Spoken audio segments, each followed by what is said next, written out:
Don't you know the meaning of patience? Essentially, I must say you lack endurance. How much do you think I've been putting up with having a lazy wife? That's exactly my line. Hey, don't argue back every time. Don't blame me.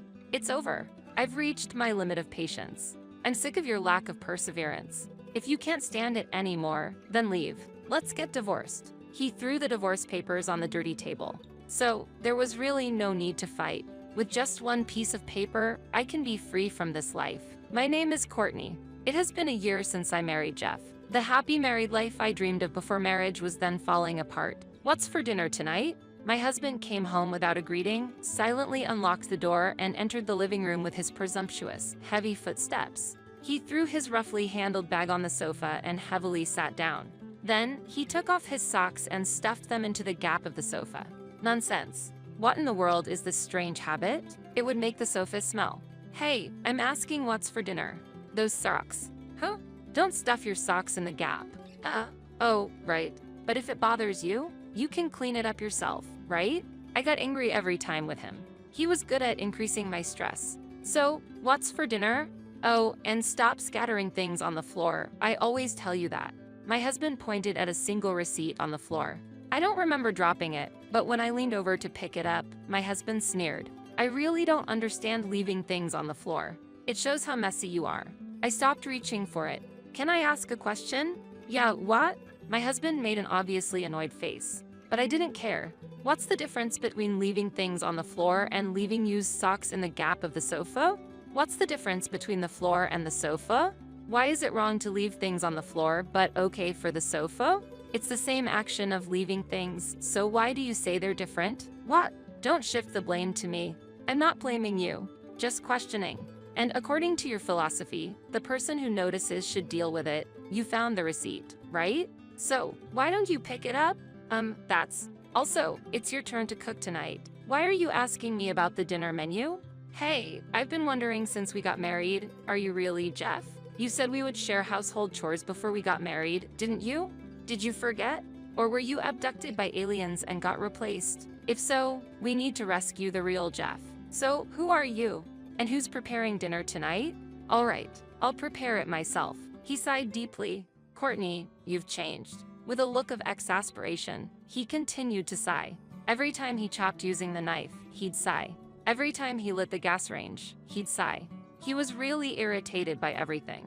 Hey, where's the small pot? His new strategy, as I ignored his continuous sighs, was to keep asking where everything was. It's in the cabinet under the gas range. Where are the carrots? In the fridge, in the middle of the vegetable compartment. Where are the onions? Next to the carrots. Where's the oil? On the shelf under the gas range, on the right side. And the salt? On top of the gas range, in the seasoning rack, the second one from the right. Hey, can you help me?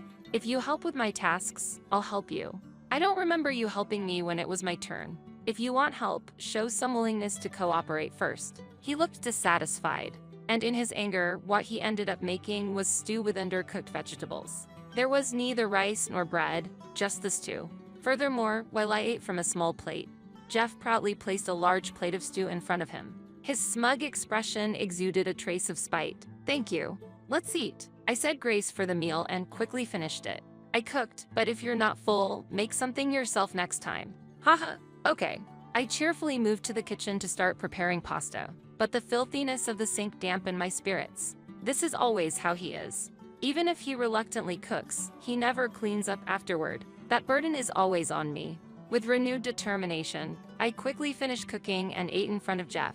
It took me about 10 minutes to cook. Jeff's stew remained untouched. In the silence, after finishing my meal and returning from the bathroom, I saw Jeff picking garlic slices from the plate I had washed. I'm tired of this vulgarity. Before we got married, he was kind and cool. Initially, he was my superior at work and my mentor. When I made a mistake with an order, causing trouble for a client, and was being sternly scolded by my boss, he stood up for me. The moment he boldly protected me in front of everyone watching felt incredibly supportive. Our relationship evolved into romance, leading us to the present. But his casual remarks gradually cooled my feelings. At our wedding after party, a tipsy Jeff became talkative. When did you fall for me? He asked, and I initially wasn't sure which moment he was referring to. There were many charming moments, so I was smitten with him. You thought I was cool when I defended you in front of everyone, right? Actually, that mistake was my fault because I forgot to communicate something important, he revealed, and I felt utterly disillusioned. Following his words, the room fell silent, with everyone giving awkward smiles. The only one laughing heartily was Jeff.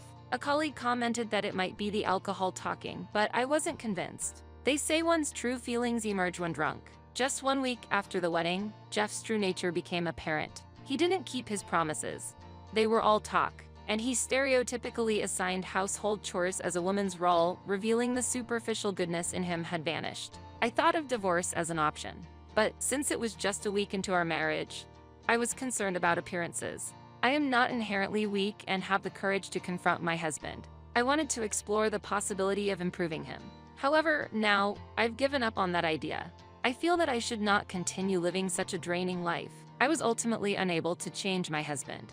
A year into our marriage, I was looking for the right moment to suggest divorce. Then, a turning point came. My brother is coming over today, so please be nice. Why would he say that all of a sudden? I wanted to express my displeasure, but I held back. Having sisters myself, I understand the desire to meet when nearby due to a business trip, and I assume Jeff would feel the same. All right, when is he coming? Probably around 3 p.m. You mean today, in the afternoon? Yes, that's right.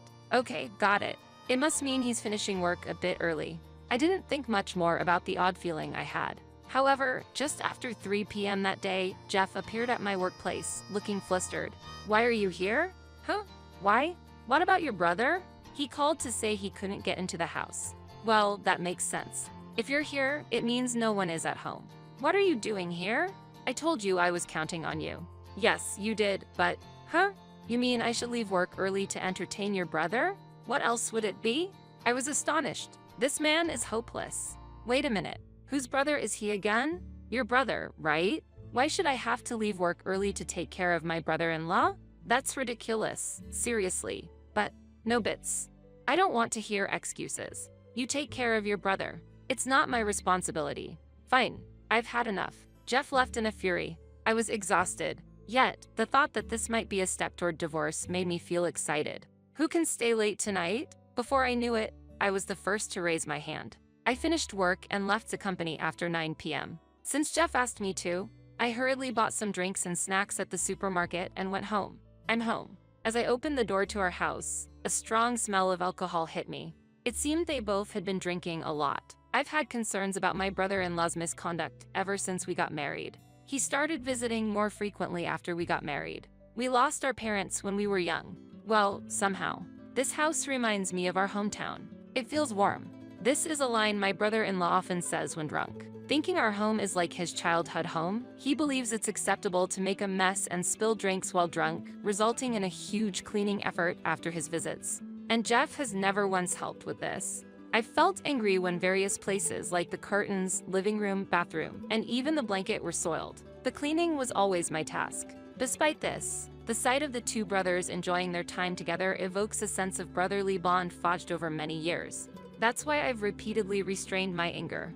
I cautiously opened the living room door, only to be greeted by a scene of chaos. Beer cans scattered across the floor, large stains from spilled liquids, fragments of chips, and greasy fingerprints on the television, all contributing to my overwhelming sense of fatigue. Oh, the foolish wife has returned. Exactly. Brother, please tell her more. Calm down. Don't worry, Jeff.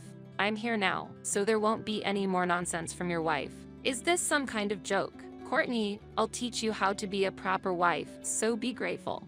I'm sorry, but I'll have to decline. Don't resist. Come sit here. Looking towards the sofa where my brother-in-law was pointing, I noticed 2 pairs of socks stuffed into the gap. So this is the true bond of brothers.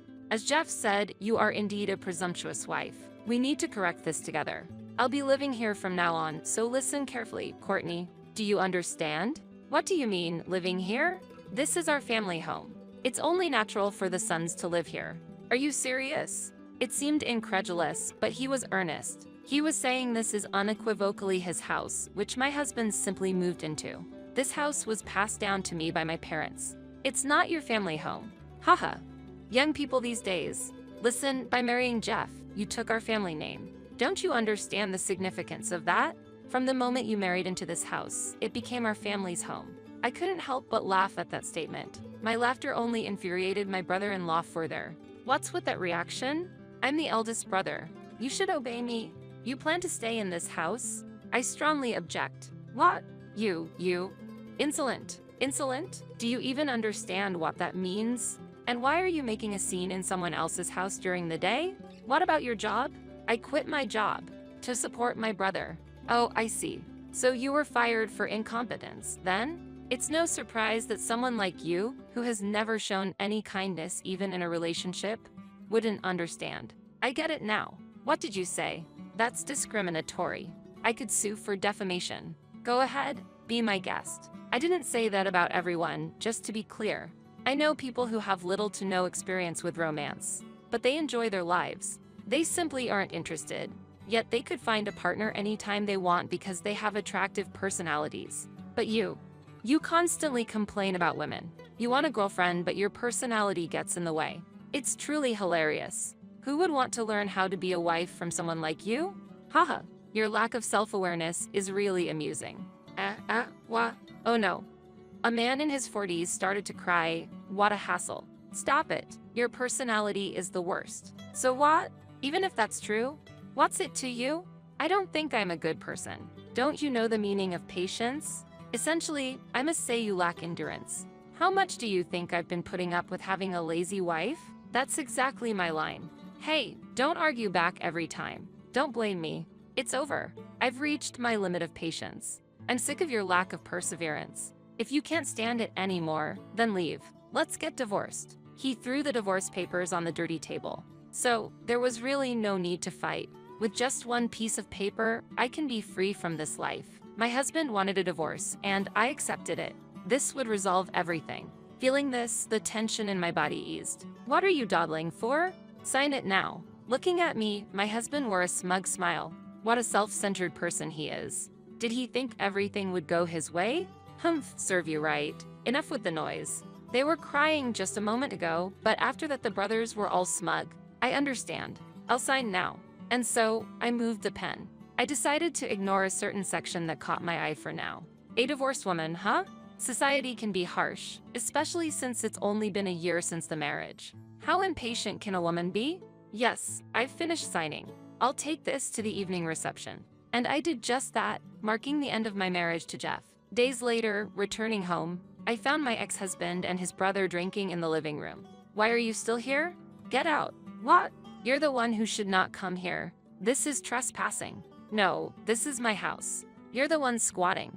My ex-brother-in-law remains silent, probably not wanting to be made to cry by me again. There's no reason for us to leave. Well then, please come this way. As I shouted, a person appeared in the living room, changing my ex-husband's expression instantly. What? Mr. Stewart, the general manager? Why are you here?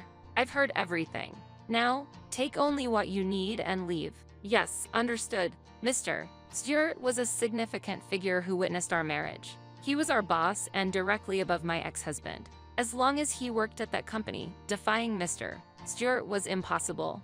And my ex-husband hurriedly packed the bare minimum.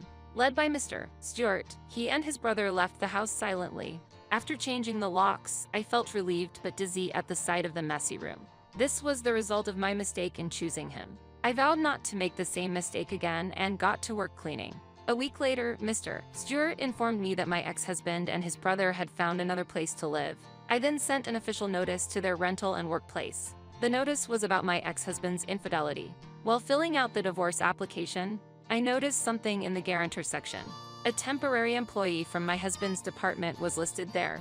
Why would a temp, with whom we had only professional contact, be a guarantor? The reason was clear. It was evidence of an inappropriate relationship. It was doubtful that evidence could be obtained after the divorce. But the temp brazenly shared intimate details of her relationship with my ex-husband on her social media. This bold action provided proof that an inappropriate relationship existed during our marriage, preparing me for this day. As a result, I received a substantial sum in compensation. $20,000 from my ex-husband's side and $5,000 from the temp. The amount far exceeded my expectations. One day, an important meeting was scheduled in the company's conference room. Mr. Stewart, the lawyer, myself, and of course, my ex-husband and the temp were present. The temp, like a drama heroine, made an emotional statement first. Jeff is not to blame. It's all on me. I fell for Jeff on my own. That's all. Let's stick to the main point. Are you willing to make the compensation payment? Compensation. Can it really settle everything? Yes, my client desires the payment. Her reaction was as expected. It's your cold attitude that drove Jeff away. You're truly heartless. I can't sense any compassion in you. She accused. This exchange was just part of a complex and emotional process that led to the divorce and the payment of compensation. Through this situation, I came to realize anew the complexities of human relationships and that legal resolutions don't necessarily bring peace of mind. Will you make the payment or not? I don't care about the money. Are you going to pay or not? I'll give this trivial amount away. She tossed $5,000 into the air and danced gracefully. I got to see the sight of my ex-husband frantically gathering the money from the ground. Jeff is still kind, even in such a situation. No, that's not it. He couldn't afford to fail in front of Mr. Stewart. He's extremely concerned about how others perceive him. Haha, their future will be interesting to watch. So, do you intend to pay the compensation? My ex-husband remains silent, looking down. If you have no intention to pay, what have I done to deserve this? It's about infidelity. We were doing fine. No, truly self-centered and frightening. Why do we have to divorce? What? I had a feeling, but he truly is a problematic person. I don't think we are divorced. No excuses, please. Just tell me if you have the desire to pay or not. I will pay. But I plan to use that money for another wedding ceremony with Courtney. What? It's ridiculous. To divorce over a mere fling. Do you know how much I've endured for you? Despite that, I love you, accepting all your whims. And yet, why repay kindness with betrayal? Jeff, you're divorced from your wife and with me. Be quiet. I'm talking to my wife, Courtney. Mistresses should know their place. Courtney, we're not divorced, right? No, the divorce proceedings are complete. If that's the case, this is just an argument, right? No, you don't file for divorce over just an argument. You were the one who proposed it. I found out about your affair when I saw the divorce papers. The guarantor section had her name. That's how I knew. It wasn't the affair that led to our separation. It was your unbearable character. Breaking promises, trying to bring your brother into our home without asking, thinking only of yourself. Your character was the real problem. The divorce is final. Now, will you pay the compensation or not? Yes, the brothers are quick to show theirs. I truly loved you. As he cried out, my ex-husband threw the $20,000 on the table and stormed off. Jeff, wait for me. The temp, her hair disheveled, chased after him, waving her hands. What were we witnessing? The surprise was hard to hide. Wow, that was impactful. Sorry, I'll treat you to something next time. I felt both grateful and apologetic for involving my lawyer friend, a college classmate, in this ridiculous exchange. Mr. Stewart, I deeply apologize for any inconvenience caused. Well, you experience new things at any age. I'm grateful for this new experience. It might be a topic of conversation in the office for a while, but don't push yourself too hard. Yes, I'm fine. I love my job. Thank you very much for your support. As planned, the temp left the company after her contract ended. As for my ex-husband, he resigned after a transfer to another region. Eventually, the two of them didn't end up together. According to my lawyer friend, she's on social media chasing after another man, potentially facing another demand for compensation. It's almost like an illness. Having gained freedom through divorce, I was worried I might become emotionally unstable, but I'm perfectly fine. For now, I plan to focus on my work and move forward at my own pace. Upon arriving at the luxurious high-rise apartment, I spoke with the person at the front desk and obtained the keys to the apartment. Using the dedicated high-speed elevator, I headed to my home located at the top of the building. Wow, this is so nice. As the door opened, my sister-in-law burst in ahead of everyone else and exclaimed joyfully, "Well, let's start organizing our belongings." I called out, but no one seemed inclined to help. I had anticipated this, but it still wasn't a nice feeling. After the movers placed the items in their designated spots, I proceeded to unpack alone. I'll take the large room. The daughter-in-law can have the small storage room. That was how my in-laws were allocating rooms, but I ignored them and focused on unpacking. It's really a nice place. I wouldn't mind making this our last home. You're right. I'm glad to see Dad and Mom happy. Ryan and his family exchanged these words with beaming faces. It's like a dream to live in such a wonderful house. My sister-in-law said, overwhelmed with emotion. Perhaps it's time to reveal the truth. Huh? Whose house are you talking about? What? My name is Tiffany Brown. I am 32 years old. I work as a freelance illustrator. Although I used to be a full-time employee at a major publishing company, I chose independence and now primarily accept work from my former employer while also starting my journey as a children's book author. 2 years ago, upon marrying Ryan, we began living together in the apartment I had been residing in. The reason we lived there was because that house was actually my property, and Ryan moved in with me from his rental place. I lost my parents in a traffic accident during my childhood. Afterward, I was raised by my grandparents and bought this apartment when I started working. The funds for purchasing this home came from the compensation and insurance money related to my parents' death. My grandparents, who raised me, saved the money without using it and gave it to me for my future when I graduated from college. The reason I chose that apartment was because my grandparents decided to move into a nursing home. Wanting to spare me the burden of caregiving, they planned to enter the facility together. Respecting their wish, I chose this apartment for its convenient access and proximity to the facility they would be staying at. Although they said there were other uses for the money, it was the best choice for me. About 10 years have passed since I started living here. The 10 years spent with my parents and the other 10 I spent with my grandparents are equally significant to me, and I feel a special attachment to this house. I met Ryan at a friend's wedding after party. He was a colleague of my university friend's soon-to-be spouse. Since many of us happened to be of the same age, we decided to form a group and hang out occasionally. Several couples emerged within this group, and some even led to marriage, including us. Ryan always brightened up the surroundings and was a real mood maker. From our first meeting, I was charmed by him. I was drawn to his bright personality and found him attractive. However, that impression was superficial, and soon after marriage, I got to see his other side. While Ryan was a true gentleman when we were still dating, it became clear post-marriage that he was not the type to spoil a woman who was already his. In fact, he seemed to be the type who took advantage of people once they were in his palm. I'm living at your place. At least pay for the living expenses. Huh, what do you mean by that? If I weren't living here, the expenses would remain the same, right? So just continue paying for everything like you've done so up until now. There shouldn't be any problem with that, right? In fact, my apartment is already paid off, and there are no remaining mortgage debts. However, living here requires maintenance fees and a reserve fund for repairs, not to forget about the taxes. And since I own a car, I'm also paying for the parking space as well. Those are costs you would be paying anyway, whether I'm here or not, right? That's true, but then it shouldn't be a problem for you to continue paying them as you have been, right? This argument might seem logical at first glance, but it's actually not. But Ryan, you're going to be living in this house too, and we agreed to share the living expenses. I'd prefer if we could split them. When I said this, Ryan retorted angrily.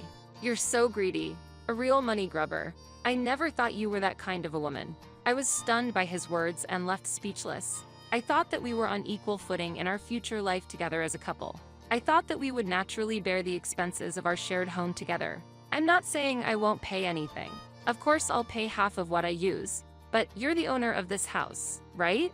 In other words, since this house is my property, I should bear all related expenses. I'll cover the amount related to my expenses. So isn't that arrangement fine? Faced with that, I reluctantly accepted his proposal. At the beginning of our marriage, Ryan did contribute to half of the living expenses, but only up to the amount I requested. The electricity bill was this much this month. That's quite a bit. Aren't you overspending by working from home? I had already quit my job during our dating period and became independent as a freelancer. I work from home most of the time, occasionally going out for meetings or to see friends. It doesn't seem fair. Ryan first expressed his dissatisfaction with the utility bills. What do you mean not fair? I asked. You see, I spend most of my day outside. Why am I obliged to pay for your electricity use while you work at home? He retorted. I was just dumbfounded by his logic and couldn't find words to reply. I only use electricity for a tiny fraction of time from when I get home until I go to sleep, so I shouldn't have to pay half, Ryan argued, and after that, he indeed paid only a minimal amount. He applied the same logic to the gas and water bills. At first, I had no choice but to accept it. Although Ryan's time at home was short, the utility bills obviously increased with his presence. But it was impossible to pinpoint the exact amount of how much he was using. While I did listen to Ryan's complaints, I obliged to his arguments since he was still willing to share living expenses with me. I now realize how foolish that decision was, but at that time, I thought it was for the best. I concluded it was better to accept a little bit of discomfort and have a peaceful marital life, rather than to argue over minor issues early in our marriage. Aside from finances, Ryan remained the cheerful and pleasant person he had always been. Although the issue of money was always a concern, I wasn't financially struggling even without his contributions. I felt it was more important to spend time in peace. However, that happiness gradually became unstable. Over time again? Give me a break, Ryan complained, showing a tendency to come home late. Are you sure you're okay? I think there's a guideline regarding overwork, stating that it's risky to exceed a certain number of hours per month. The Ministry of Health, Labor and Welfare recommends not exceeding 45 hours. You don't get it at all. Those numbers are just superficial. A good salesman doesn't only work the hours shown on the time card. Ryan said this with a sneer. Tiffany, you've experienced working all night before deadlines, haven't you? Yes, I have, but that's the reality. Don't be misled by numbers, and look at the actual effort. Having graduated from an art university and working as an illustrator, I honestly didn't understand the details of sales jobs. When he stated it so definitively, I had no choice but to agree. I understand, but please, don't overdo it. Thank you, Tiffany. I'm fine, I won't overdo it. Ryan said this while warmly embracing my shoulder. I tried to find comfort in Ryan's words, believing that trusting him would bring me some peace of mind. However, the betrayals by Ryan gradually accumulated over the years. People can react to sudden pain, but they become numb when it comes to pain inflicted over a certain period of time. Ryan's accumulated betrayals had become a heavy burden, yet I spent my days tolerating it bit by bit. In other words, I was hoping for peaceful days with my eyes closed. Then, all of a sudden, a major change came along. My family will be coming over, is that okay? One morning, Ryan suddenly suggested this. Your father and mother are coming? My sister will be coming too. I had once visited his family's home in the countryside before our marriage. It was a small house in a quiet rural town, showing some signs of wear and tear as time had passed, but his parents lived there together. At that time, his sister was already married and left the house, so I didn't get to meet her. Despite attempts to meet up, she was busy and couldn't come, leaving only a message of greetings. We didn't have a wedding ceremony and only took wedding photos, so that was the first and only time I got to meet Ryan's parents, but I haven't had the chance to meet his sister. Our friends threw us a celebration party, but because of that I hadn't had the chance to meet Ryan's relatives. I myself didn't have a deep bond with my family, so I didn't find it strange. However, Ryan's parents and sister visiting us felt out of the blue. A year had passed since our marriage, so it didn't seem unnatural for them to come over and see how we were doing. Without any suspicion about Ryan's suggestion, I accepted the visit. A week later, as promised, Ryan's family came over. This is your house, Ryan? That's not very spacious. These were their first words upon entering the house. Indeed, it wasn't vast, but what else were they expecting? This house was originally purchased with the intention of living alone. It had 3 rooms, 2 bedrooms, 1 empty room, and a spacious living dining area. The empty room was mainly used as a guest room while the rest were used as a study and a bedroom. When Ryan started living with me, he said he needed space to work from home, so I offered my workspace as his study, and now I work in the living area. The space is sufficient for 2 people and I don't feel any inconvenience. Following Ryan's mother, his sister, whom I was meeting for the first time, entered our home. It's much smaller than I expected. We're going to live here together? It's small, but I'd be happy if you could bear with it. There's a saying, home is where you make it. I can tolerate it for a while. Having a roof over your head is better than nothing. I wondered how long she was intending to stay here. At that moment, Ryan, with an irritated voice, gave an order. Hey, don't just stand there. Hurry up and carry in Dad and Mom's luggage. Yes, sorry. Which luggage? Expecting it to be just short-term stay luggage. Probably a duffel bag. I looked around inside the entrance, but there was nothing. Where do you think you're looking at? It's outside. I rushed to the hallway only to find about 10 cardboard boxes stacked. White cardboard boxes for a visit to their son's house? I struggled to understand but realized I couldn't leave so many boxes in the hallway. Fortunately, none of the cardboard boxes were particularly heavy, and I was able to carry them all into the living room by myself. Since the living and dining areas are combined, there was ample space, and I managed to find a spot to stack them without getting in the way. At that time, Ryan and his family were chatting away. After you finish carrying the luggage, let's have some coffee. Hurry up, everyone is tired. Overwhelmed by the situation, I reacted to Ryan's orders before I could think. Really, what a thoughtless daughter-in-law. I'm worried about the future. I'll use this room. While I was making coffee, Ryan's sister claimed our bedroom as her own. That's fine. I'll sleep in the guest room with mom and dad. I'm happy I get to sleep together with Ryan after such a long time. Nice family time. Ryan and his family seemed to enjoy themselves as if I wasn't there. Our house only has a bedroom, guest room, and the room Ryan uses as his office. Where am I supposed to sleep? And how long will this situation last? It seems that people cannot think normally when faced with situations that exceed their common sense. While I was in a daze, everything got settled. With the arrival of the in-laws began an awkward everyday life. When will dinner be ready? I'm sorry, I'm preparing it right now. You're really slow. I wonder how Ryan can tolerate such a wife. Ryan's family spent their days lounging around the house, not helping with anything. They treated me like a servant. At first, I thought I just had to endure it for a few days and played the obedient wife. However, as I overheard conversations between Ryan's family and him, it became clear that this would be a long-term situation. All of a sudden, reality hit me. To put it simply, Ryan's family had fled their hometown. This was because Ryan's sister had returned home after getting a divorce. The reason for the divorce was her infidelity. She had affairs with many people. As a result, everything came to light. She was sued by her ex-husband and the spouses of her lovers, leading to her inability to pay, and thus fled here. Ryan had previously told me that his family owned their home, but that was also a lie. The house they lived in originally belonged to his mother's parents. Ryan's parents, incapable of providing for themselves, moved in with them, and after his mother's parents died, they just stayed there. The actual owner was Ryan's mother's brother, who had repeatedly asked them to leave, but they stayed, using their residency rights as leverage. Although he wanted them to leave, he had his own residence and never forced his sister's family out, despite making requests for them to vacate. However, when Ryan's sister returned home with a huge alimony to pay, the parents suddenly decided to sell the house to raise funds. When his mother's brother found out, he was furious and considered legal action, prompting them to flee with all their belongings to our house. Those belongings were the 10 boxes I struggled to carry in that day. That was all they had. I don't know nor care what's inside those boxes, but it seems they don't contain anything of value. Overall, they came to us penniless, and they seemed to plan to depend on us for the foreseeable future. Among that family, only Ryan was different. He was good at studying, graduated from university with a scholarship, and didn't seem to belong to such a family at first glance. He presented himself as a refreshing young man, landed a job at a somewhat reputable company, and then met and married me. I couldn't see through Ryan's or his family's true colors.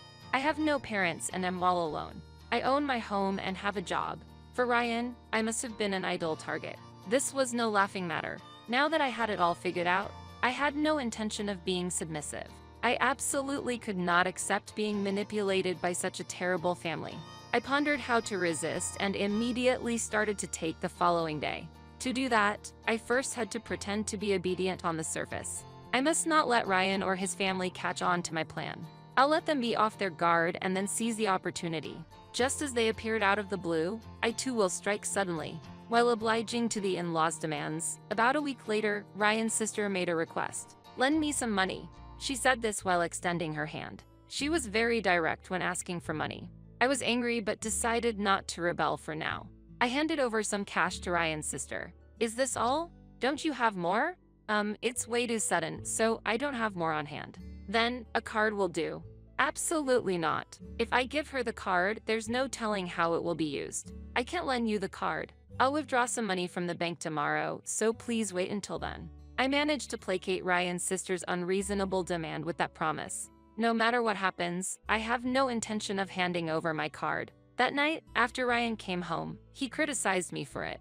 "You could have just lent her the card. You're really stingy with money." I was surprised by his criticism, but I had my reasons, so I decided to apologize. "I'm sorry. I was worried that lending her the card might lead to trouble."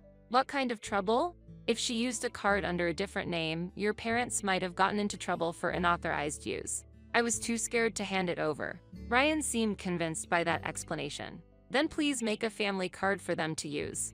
Okay. I agreed on the surface, but I had no intention of actually making one.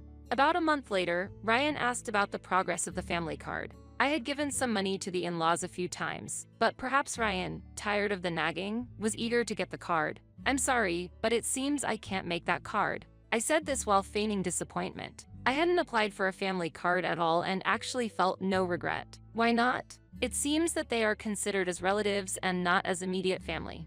It appears that temporary residence isn't sufficient. The in-laws had imposed themselves on my home without permission, and no official procedures for living together were completed. Since they haven't transferred their residency here, it's impossible to get a residence certificate. Is that true? Faced with this fact, Ryan reluctantly seemed to accept it. Then, if we transfer their residency, would that solve it? Yes, since they're going to be here for a long time anyway. Hurry up and get the procedures done. Brazenly, the in-laws demanded that I handle the paperwork, but considering they'll be staying long-term, I feel this house is a bit small for that. That might be true.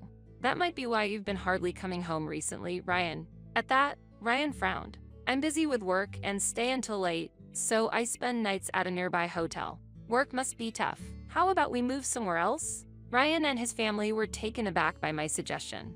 This house was originally purchased for me to live alone, and while it's still manageable with Ryan, it's indeed cramped with the current number of people. That's true. Please take a look at this. Wouldn't you like to move to a residence like this? Saying that, I presented a brochure for a new apartment in a newly developed subsidy center. It was a high-rise apartment. The brochure showed photos of an apartment located on the highest floor of the building. The spacious interior offered a panoramic view of the cityscape through large windows. How did you manage to get such a magnificent apartment, feeling cramped in our current home? I made a bold decision. I sold this house and combined the inheritance from my parents with my savings to purchase this new place. I see. While our current home is nice, the new one is even better. Initially skeptical, Ryan and his sister relaxed their expressions when they learned the purchase was complete. You're quite something. My view of you has changed. I feel like now we can finally accept you as a family member. The in-laws also nodded in agreement, smiling. Thus, the discussion about the move went smoothly. A month later, the moving day arrived. While I felt a bit sad to say goodbye to the house I had lived in for so long, it was a step toward a new beginning. After loading the truck with our belongings, we took a taxi to the new residence. Upon arriving at the high-rise apartment and speaking with the front desk attendant, I received the keys to the apartment. Using the dedicated high-speed elevator, we headed to our new home at the top of the building. Wow, this is amazing. As the door opened, Ryan's sister rushed in first, exclaiming with joy, "Let's start organizing our belongings." I called out, but no one seemed inclined to help. I had anticipated this, but it still wasn't a nice feeling. After the movers placed the items in their designated spots, I began unpacking alone. I'll take the large room.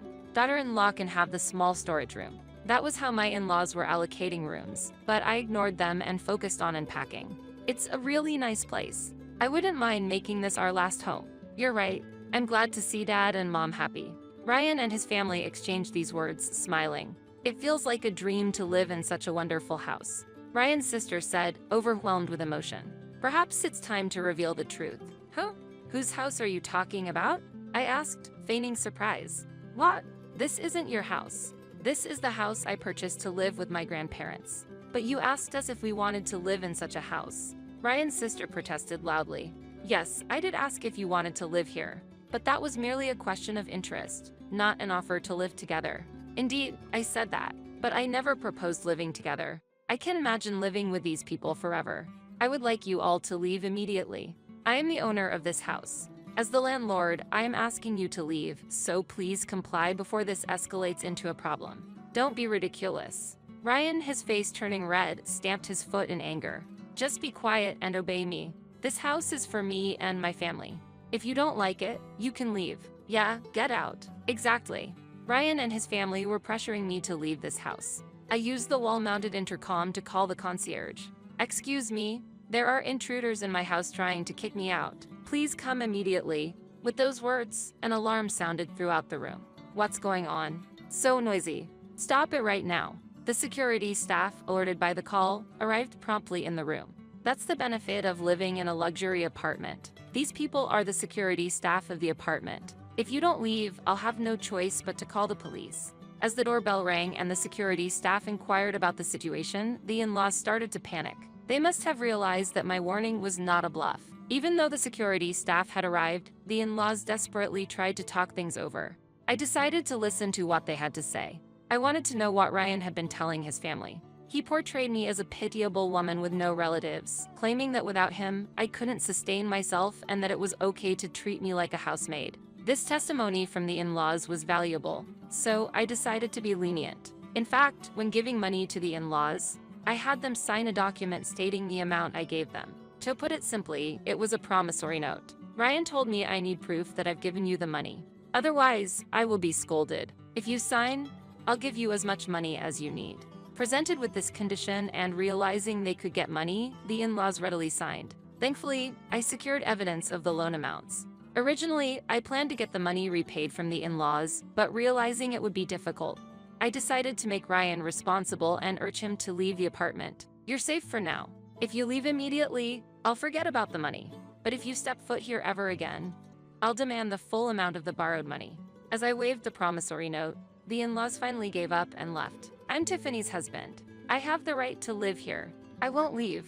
Ryan insisted on staying and refused to leave. Then, let's talk this over right here, right now. All right, let's talk. If you do anything strange though, I'll call security immediately. After expressing my gratitude to the security staff, I dismissed them for now. Why are you doing this? Do you hate my family that much? Of course. Appearing suddenly and treating me like a slave, I firmly countered Ryan. All right, if you hate it so much, I'll ask my mother and the rest of the family to leave. But I should stay here, right? I was just appalled by his words. He was planning to abandon his family just to secure his own residence. Such a low life. No, you need to leave this place too. Why? We're husband and wife. No. I presented Ryan with a folder. What is this? Ryan's face went pale as he looked through the folder. Quite a young one, isn't she? Apparently, you've been spending several days a week together. The folder contained evidence of Ryan's infidelity. There were numerous photos of them walking intimately and entering a hotel together. Ryan had been having an affair with that woman shortly after our marriage. You planned to proceed with our divorce and move to your previous apartment, correct? That's a lie. Who told you that? I activated the voice recorder I had in hand. His lover's voice filled the room, and Ryan froze. It was evidence obtained by a private investigator. The investigator had contacted the other party, informed her that Ryan was married, and recorded her reaction. The woman boasted about how, once I was out of the way, she would live in Ryan's apartment with him. She believed Ryan was in the midst of divorce proceedings and that I was the obstacle because I wouldn't agree to the divorce. That left Ryan exhausted from dealing with his family and ultimately resulting in me leaving the house voluntarily. The woman was convinced she was Ryan's only true love and that his relationship with me was completely over. She laughed, saying, "True love will eventually win." But as soon as she realized she was speaking to an investigator, she started to defend herself. She felt deceived by Ryan, thinking their relationship was over. She was willing to reveal everything in exchange for not pursuing damages against her. When asked by the investigator what I would do based on her information, I said, "It depends on what you tell me," and she ended up disclosing everything, even information not requested. All of it was recorded on the voice recorder. True love turned out to be quite fragile. I've got solid evidence. This could lead to a substantial settlement. Ryan collapsed to the floor, drained of strength. I've sent your belongings to her apartment, so you can live there from now on. Please leave now. I contacted the concierge again and had Ryan, who had lost all his strength, removed from the room. As promised, I decided not to pursue damages against the lover. Ryan's dishonest actions became clear through the testimony provided. As a result, I was able to secure a substantial settlement from him. The amount was more than enough to take forgiveness into account. In return, I informed his and her parents and their workplace about his actions. Since there was no promise to keep the information secret, sharing it was not a problem. She was Ryan's subordinate, and they had grown close while working together. It might have been a touching story had he not been married. After informing the company, they admitted to their lack of management and apologized. To protect their image, the company had her resign, while Ryan was demoted and transferred to another subsidiary. The two had engaged in personal conduct during work hours, causing damage to the company. Such actions required appropriate measures. Rumor has it that the family is now living together in her apartment. They claimed it's your fault that we are in this situation. Take responsibility. So they reside in that apartment together. Ryan took out a loan to pay me the alimony. He is now struggling to manage his finances and repay the debt. I anticipate that he'll soon be forced to ask his family to leave due to financial difficulties. Ryan thought of me as being pitiful caring for my grandparents in a facility. But the reality was slightly different. My grandparents are indeed in a facility, but it's a high-end one for a comfortable lifestyle. They once ran a business and planned to pass it on to my young parents. But after their early demise, they decided to retire, handing over the business to a trusted individual. I've always loved painting since my student days, winning many awards. When I expressed my desire to work in art, my grandparents decided against passing their company to me, choosing to live in a luxury facility by their choice. I pursued a career related to art and am now recognized as a children's book author. My books have been successful, gaining me a certain level of fame. Since parting ways with Ryan, my fortunes seem to have turned for the better. He must be regretting now, knowing the truth. I used the profit from selling the apartment, my parents' inheritance, and royalties from my work to purchase that high-rise apartment. I hope to live with my grandparents again, so I decided to act on that desire. The facility will remain available for them going forward, where they can receive proper support if they ever need it in their daily lives. However, for now, they are both maintaining their health. The success of my books has allowed me to express my gratitude to my grandparents. It looks like we will enjoy a happy life together for a while longer. Despite an unfortunate encounter, that experience has paved the way for a hopeful future ahead.